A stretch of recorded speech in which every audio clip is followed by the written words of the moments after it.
একটি ছিল স্বপ্নপুরী গ্রাম। গ্রামটি নাম যেমন সুন্দর, স্বপ্নপুরী ছিল, তেমনি দেখতে অনেক সুন্দর ছিল। চারিদিকে প্রকৃতিতে ভরা, গাছপালা, সুন্দর নদী, ফুল ফল, নদী মাঝে ফুটে আছে শাপলা, চারিদিকে হু হু হু হু বাতাস, গাছপালা বাতাসে ঝিমঝিম করছে। তেমনই সুন্দর ছিল গ্রামটি। গ্রামটির নাম যেমন স্বপ্নপুরী, দেখতেও ছিল সুন্দর, স্বপ্নের মতো। সেই গ্রামে বসবাস করত গ্রামবাসী। তারা ভীষণ ভালো মানুষ ছিল এবং খুব সরল সোজাও ছিল।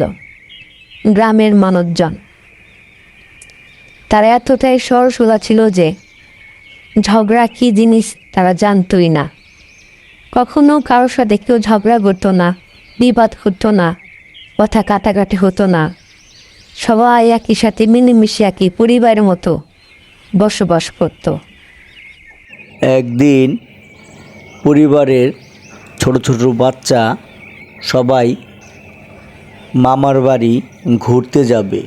সেজন্য তাদের বাবা মাকে বলল, মা মা বাবা বাবা চলো না, আমরা একদিন মামার বাড়ি থেকে ঘুরে আসি।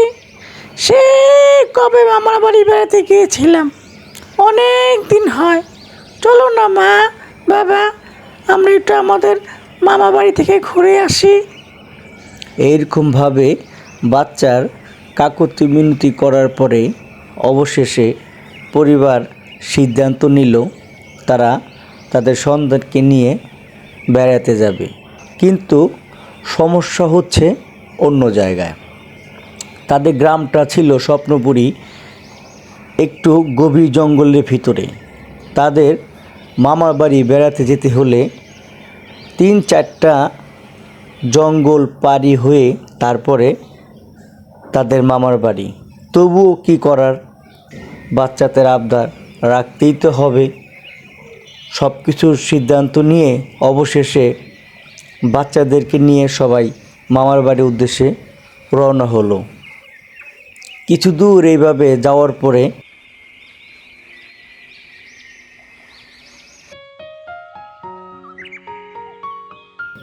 অনেক গভীরে ঢুকে গেল। তারপরে সন্ধ্যা গড়িয়ে রাত হলো। হঠাৎ ঝিমঝিম চিমচিম ঝিমঝিম চিমচিম করতেছিল শব্দ। বাচ্চা ছেলেটা ভয় পেয়ে বলল, বাবা বাবা, আমার কেমন যেন ভয় লাগছে। তুমি কি কোনো শব্দ শুনতে পাচ্ছ?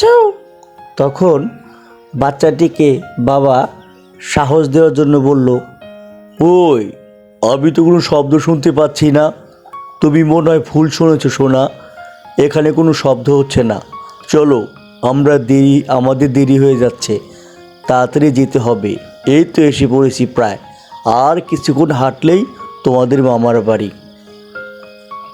এই কথা বলে বাচ্চাকে নিয়ে রওনা হলো। 2-3টা জঙ্গল পার হয়ে অবশেষে তাদের মামার বাড়ি পৌঁছে গেল। মামাকে দেখে ভাগ্নে খুব খুশি হলো। ভাগ্নিও মামাকে দেখে খুব খুশি হলো। তারপরে এই কথা সেই কথা, কত কথা, রাস্তার কত গল্প মামাকে বলতেছিল ভাগ্নে। এই গল্প সেই গল্প বলতে বলতে রাত ভোর গভীর হয়ে গেল। তখন মামা বলতেছিল, ভাগ্নে, অনেক দিন পর এসেছো, আমার ভীষণ ভালো লেগেছে। অত সহজে কিন্তু তোমাকে যেতে দেব না। বেশ কিছুদিন আমাদের এখানে থাকবে, কেমন? তবে হ্যাঁ, অনেক রাত হয়ে গেছে, এখন ঘুমিয়ে পড়ো, কালকে না হয় কথা বলবো, কেমন? এই কথা বলে তখন সবাই মিলে ঘুমিয়ে পড়ল। তারপরে রাত ফুরিয়ে ভোর হলো। তখন মামা বাড়ি ঘোরার আনন্দটা ভাগ্নের খুব বেশি মনে হলো। কত বেড়ালো, এইখানে যায় ওইখানে যায়, কত খুশি ভাগ্নে। অনেক দিন বেড়ানোর পরে তখন ভাগ্নে বলতেছিল, মামা অনেক দিন হয়তো আসলাম, এখন তো আমার স্কুল খুলে যাবে, আমাকে তো যেতে হবে মামা। তখন মামা বলতেছিল, ভাগ্নে এই তো সবে কয়দিন এলে, ওই অনেক দিন হয়েছে, মাত্র কিছুদিন, তুমি না হয় আর কিছুদিন থাকো, আমার অনেক ভাল লাগবে, কতদিন পর তুমি এলে। তখন ভাগ্নে বলতেছিল, না মামা, আমি তো বেশি দিন থাকতে পারবো না, আমার স্কুল তো খুলে যাবে, আমাকে যেতে হবে। তখন ভাগ্নের জোরাজোরি কারণে মামা বলতে বাধ্য হলো, ঠিক আছে ভাগ্নে, তুমি যেহেতু আর থাকবে না, তোমাকে তো আর জোর করে রাখা যায় না, এদিকে স্কুল আবার খুলে যাবে, তাহলে যাও, আবার যখন স্কুল বন্ধ হয় তখন চলে এসো, কেমন? আমার অনেক ভাল লাগবে তুমি আসলে। সাথে সাথে তার বোনকেও বলতেছিল, ওই তুই তো আমাদেরকে ভুলে যাস, ভাগ্নে আসতে চায়, তুই মনে হয় ভাগ্নেকে নিয়ে আসোস না।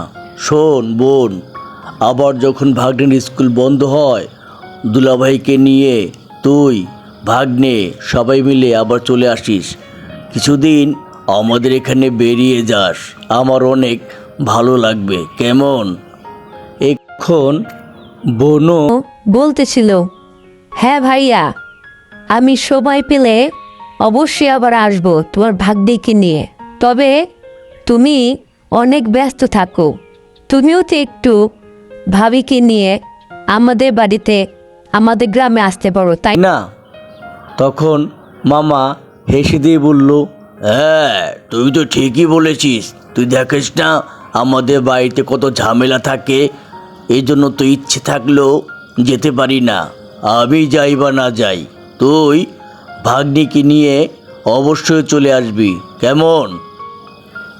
এই কথা বলে তখন ভাগ্নি, বোন, বোনের জামাই সবাই বিদায় নিয়ে ওখান থেকে নিজের গ্রামে আসার জন্য রওনা হলো। আস্তে আস্তে আস্তে আস্তে দিন ফুরিয়ে যখনই একটি জঙ্গলে ঢুকলো, সন্ধ্যা হয়ে গেল। সন্ধ্যা হয়ে যাওয়ার সময় কিছু সময় হাঁটাহাঁটি করার পরে গা ঝিমঝিম করার মতো কিছু শব্দ হলো। তখন বাচ্চাটি বলতেছিল, বাবা আজকেও কেমন যেন আমার গাটা ঝিমঝিম ঝিমঝিম করছে, আমি মনে হয় কেমন যেন শব্দ পাচ্ছি, তুমি কি পাচ্ছ? আমার ভীষণ ভয় লাগছে বাবা, তুমি কি শব্দ পাও না? তখন ছেলেটিকে আবারও সাহস জোগানোর জন্য বলল, কোথায় বাবা, আমি তো কোনো শব্দ পাই না, তুমি মনে হয় ভুল শুনেছ, কিচ্ছু হবে না, যাও চলো যাও। এই কথা বলে সামনে এগোচ্ছিল। কিছুক্ষণ হাঁটার পরেই তখন একটি ভূত সামনে চলে আসলো। তখন সবাই ভয়ে কাঁপতেছিল, ভীষণ ভয় পাচ্ছিল, অনেক ভয় পাচ্ছিল। তখন ভূতটি বলল, কিরে ভয় পাচ্ছিস আমাকে দেখে? ভয় পাচ্ছিস? আমি কিন্তু ভালো ভূত, আমি কিন্তু কাউকে মারি না, আমি কিন্তু ভালো, আমাকে দেখে তোরা ভয় পাইস না। তখন এরকম ভূতের মুখে কথা শুনে ছেলেটির বাবার একটু মনে সাহস হলো।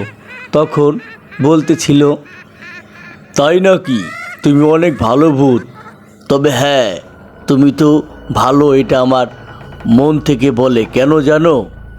তখন ভূতটি বলল, কিরে আমি যে ভালো তোরা আবার মন থেকে কেন বলে?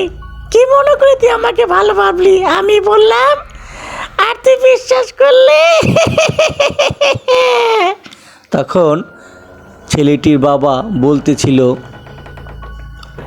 আমি তোমার চেহারা দেখেই বুঝতে পেরেছি তুমি অনেক ভালো ভূত, কেননা তোমার চেহারাটা অনেক মিষ্টি, অনেক সুন্দর। আমার মনে হয় তুমি ভূত হওয়ার আগে অনেক সুন্দরী ছিলে, খুব মিষ্টি একটা মেয়ে ছিলে। তখন এই কথা বললে ভূতের মনে কষ্ট লেগে গেল। ভূত তখন বলতেছিল, কি আর বলবো মনের দুঃখের কথা। আমি যখন মানুষ ছিলাম তখন বেশ সুন্দরী ছিলাম, অনেক সুন্দরী ছিলাম। আমাকে সবাই পছন্দ করত। দেখ আমি এখনো কতটা সুন্দরী আছি। তখন এরকম দুজনের মাঝে কথোপকথন হচ্ছিল। সেই মুহূর্তে ভাগ্নের বাবা তখন বলতেছিল, তুমি জানো ভূতনি, তোমাকে দেখে আমার ভীষণ ভাল লাগছে। আমি যদি বিয়ে না করতাম না, অবশ্যই তোমাকে বিয়ে করতাম। কপালটা কি খারাপ দেখো, আমি বিবাহিত। তবে যাই হোক, তুমি কিন্তু বেশ সুন্দর আর তোমার ব্যবহারটা অনেক সুন্দর। তখন ভূতকে এত পরিমাণ পাম দেওয়ার কারণে ভূত হেসে দিয়ে বলল, তাই নাকি রে? আমি খুব সুন্দর, আমাকে বিয়ে করতি? হ্যাঁ, তবে শোন, তোর কোনো ভয় নেই, আমি আছি। তুই যেইখানে যাবি আমি নিজেই তোকে পৌঁছে দিয়ে আসবো। সেই মুহূর্তে সোজা ভূতটি তার কথায় পটে গেল এবং ভূতটিও ভীষণ ভালো ছিল, কারো কখনো ক্ষতি করতো না। তখন ভূতটি পরিবারের সাথে সাথে আসতেছিল, তখনই নিজেদের মধ্যে কথাও বলতেছিল। তখন ভাগ্নের বাবা বলতেছিল ভূতকে, আচ্ছা ভূত, তুমি কি করে ভূত হলে? তখন ভূতে অনেক কষ্ট নিয়ে কথা বলল, আমি কিভাবে ভূত হয়েছি সেটা তুই শুনতে চাস? শুনলে তুই অনেক কষ্ট পাবি, অনেক কষ্ট পাবি। তখন ছেলেটির বাবা তারপরে বলল, ঠিক আছে, তুমি যদি একটু বলো, আমি একটু শুনতে চাই, ঠিক আছে? তখন শোন, আমি ছিলাম একজন জামাই ভক্ত বউ। আমি আমার জামাইকে অনেক ভালোবাসতাম, কিন্তু আমার শাশুড়ি ছিল একজন লোভী। সে তার ছেলেকে বিয়ে দিত আর জায়গা জায়গা থেকে যৌতুক নিত। আমি আমার জামাইকে অনেক ভালোবাসতাম দেখে সে হিংসায় জ্বলে পুড়ে ছাই হয়ে যেত। আমার শাশুড়ির নেশায় ছিল শুধু ছেলেকে বিয়ে দেওয়া আর বউকে মেরে ফেলা। একটা বউ 3-4 মাসের বেশি টিকতে দিত না, বিয়ে দিয়ে যৌতুক নিয়ে বাড়ি আসতো।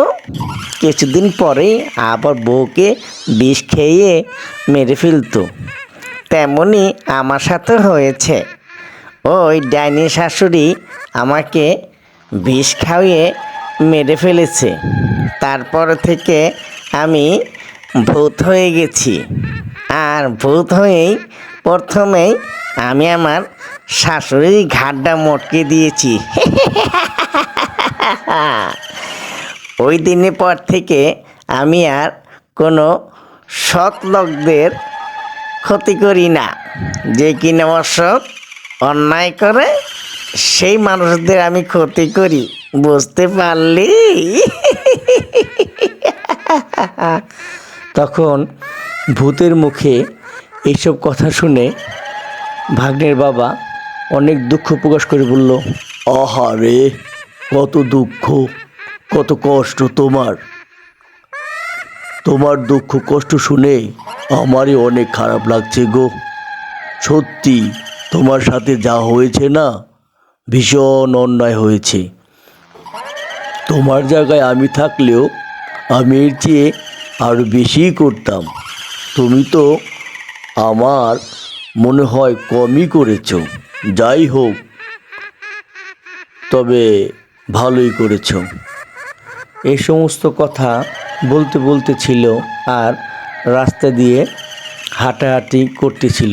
রাস্তা দিয়ে হাঁটতে হাঁটতে কয়েক জঙ্গল পার হয়ে তারপরে প্রায় কাছাকাছি গ্রামে চলে এসেছে। আর মাত্র একটি জঙ্গল পার হলেই ভাগ্নেদের গ্রামের বাড়ি চলে আসবে। তখন ওই সুধাশান্ত ভূতটা বলতেছিল, ওই অনেক কথাই তো হলো, তারপরে তোরা কই গেছিলি? আর কোত্থেকেই বা আসলি তা তো বললি না তুই। তখন ভাগ্নের বাবা বলতেছিল, এই ব্যাপার, আমি আমার এই ছেলেকে নিয়ে আমার শ্বশুরবাড়ি বেড়াতে গিয়েছিলাম।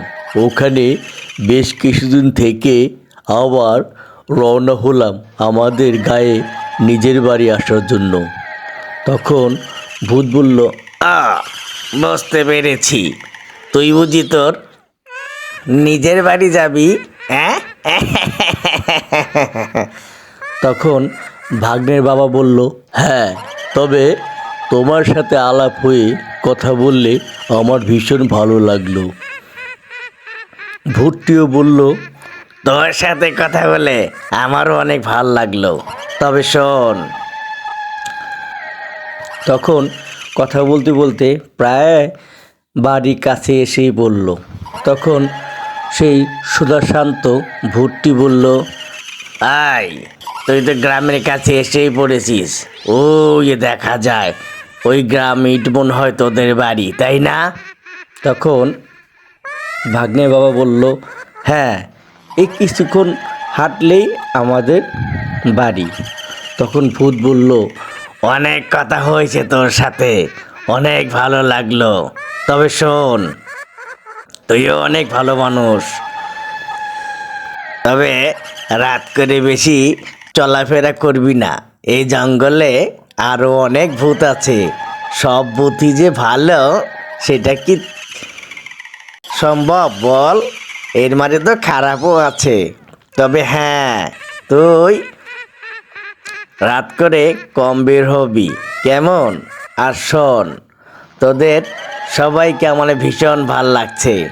আবার যদি দেখা হয় সেই দিন আমাকেও সঙ্গে করে তোদের শ্বশুরবাড়ি নিয়ে যাস। ওখানে যে কিছুদিন আমি থাকবো, কেমন? এইভাবে ভূত ভাগ্নের বাবার সাথে রসিকতা করতেছিল আর হাসাহাসি করতেছিল। তাদের রসিকতা এবং হাসাহাসি দেখে অনেক ভালো লাগলো ভাগ্নের এবং ভাগ্নের মারও। তখন ভূতটি বলল, আমরা তো কথা বলতে বলতে তোদের কাছে এসে পড়েছি।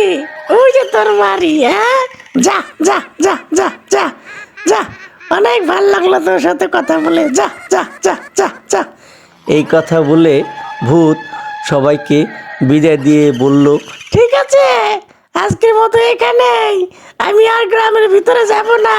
তুই যা, হ্যাঁ, তুই যা। বেঁচে থাকলে আবার তোর সাথে দেখা হবে। এই কথা বলে ভূত ওখান থেকে বিদায় নিয়ে চলে আসলো। তখন ভাগ্নের মা, ভাগ্নে এবং ভাগ্নের বাবা তিনজনে মিলে হাঁটতে হাঁটতে গ্রামে নিজের বাসস্থানে চলে আসলো এবং এসে নিজেদের মধ্যে খুব হাসাহাসি করতেছিল ভূতকে নিয়ে। তখন সেই দিনের পর থেকে আর কখনো রাত করে মামার বাড়ি যাওয়া অথবা আসার চিন্তা ভাবনা করতো না। বন্ধুরা, আমরা নতুন, আমাদের গল্প যদি আপনাদের ভালো লাগে অবশ্যই লাইক করবেন, কমেন্টস করবেন, আর নতুন হয়ে থাকলে সাবস্ক্রাইব করবেন। সবার জন্য শুভকামনা রইল। আল্লাহ হাফেজ।